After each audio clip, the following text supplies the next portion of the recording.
గంటల పెన్షన్ చేసిన బిల్లుని కొనసాగించాలి. 8 గంటల పని విధానాన్ని కొనసాగించాలి. 8 గంటల పని విధానాన్ని కూటమి ప్రభుత్వ కార్మిక వ్యతిరేక విధానాలు కూటమి ప్రభుత్వ కార్మిక వ్యతిరేక విధానాలు కూటమి ప్రభుత్వ కార్మిక వ్యతిరేక విధానాలు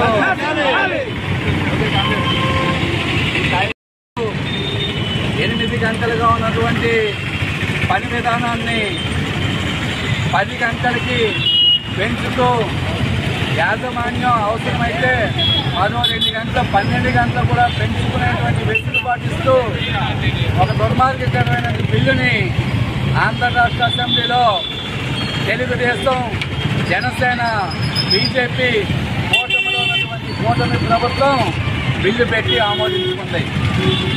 అంటే ఈరోజు ఆంధ్ర రాష్ట్రంలో ఉన్నటువంటి కార్మికుల్ని పారిశ్రామిక అధిపతులు, పెట్టుబడిదారులు యథేచ్ఛగా దోచుకోండి, మీరు కనీస వేతనాలు పెంచక్కర్లేదు అని చెప్పి 10 గంటలను కూడా ఇంకా పెంచుకుని కార్మికులు దోపిడీ చేయమని చెప్పి ఒక బిల్లు తయారు చేయడం అంటే, దాన్ని ఆమోదించడం అంటే ఇది కార్మిక వ్యతిరేకత ప్రభుత్వం అని స్పష్టంగా అర్థమవుతోంది. అంతేకాదు ఈరోజు మహిళలకు రక్షణ లేనటువంటి పరిస్థితుల్లో మహిళలు రాత్రిపూట నిర్బంధంగా పనిచేయాలని చెప్పి బిల్లులో పేర్కొన్నారు. అంటే ఈరోజు పని పరిస్థితుల దగ్గర మహిళలకు రక్షణ కల్పించేటువంటి పరిస్థితులు ఎలా ఉన్నాయో మనం చూస్తూ ఉన్నాం. నిర్బంధంగా పనిచేయాలని చెప్పి చెప్పడం అనేది దుర్మార్గం. అంతేకాదు ఈరోజు స్టాఫ్ అండ్ ఎస్టాబ్లిష్మెంట్ యాక్ట్ని కూడా సవరించి ఈరోజు 8 గంటలు ఉన్న పని విధానాన్ని అక్కడ కూడా 10 గంటలకు పెంచారు.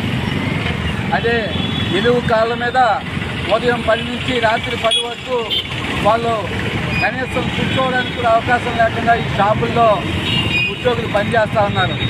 కానీ మరో పక్కన కనీస వేతనాలు పెంచకుండా ఆంధ్ర రాష్ట్రంలో 13 ఏళ్లుగా కార్మికులు దోచుకుంటూ ఉన్నారు. వాళ్ళ పేరు మరో పిడుగుపడినట్టుగా ఈరోజు 10 గంటలు పెంచుతూ బిల్లు పెట్టడం అంటే దుర్మార్గం. కేంద్రంలో మోడీ ప్రభుత్వం ఆదేశిస్తుంది, ఇక రాష్ట్రంలో తెలుగుదేశం నాయకత్వంలో కూటమి ప్రభుత్వం అమలు చేస్తూ ఉంది. మరి ఇటువంటి కార్మిక వ్యతిరేక విధానాలని సిఐటియు తీవ్రంగా వ్యతిరేకిస్తూ ఉంది.